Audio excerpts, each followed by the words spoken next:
Hey folks, friends and neighbors, we're moving on to number 5 in the Polka Hat deck's Charmeleon. I mentioned that the belly spot on Charmander was a little too trapezoidal, so I mapped out what I wanted the spot on Charmeleon to look like.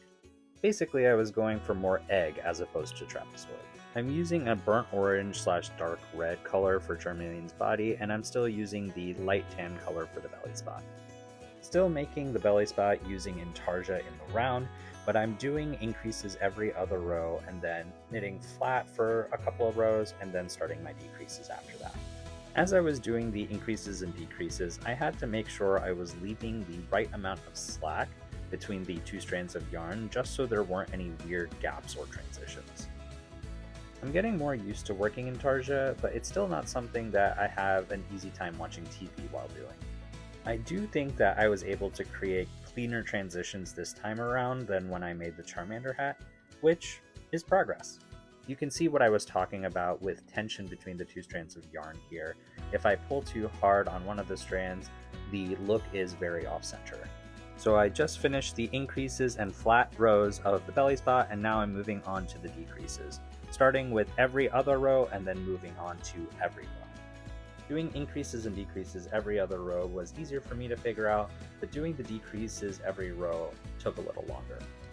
I started by decreasing the belly by 1 stitch on the right side and then on the left side by 1 stitch, and when I flipped the work around, I would slip that first decreased stitch and then work it when I made my way back around again. It sounds a little convoluted to say out loud, but hopefully you can see what I'm talking about here. Keeping the appropriate tension between those two strands was really important here. If I made it too tight, it would bunch up. If I made it too loose, there'd be really awkward gaps. So I had to find that perfect Goldilocks symbol. Here I am working that slip stitch that I mentioned, but when I turn it back around to the knit side, I have to make sure I slip it again, otherwise I'm working it too many times. When I think about working intarsia, I essentially treat one round as working each stitch twice. If I knit that stitch on my way back, that would be a third time work.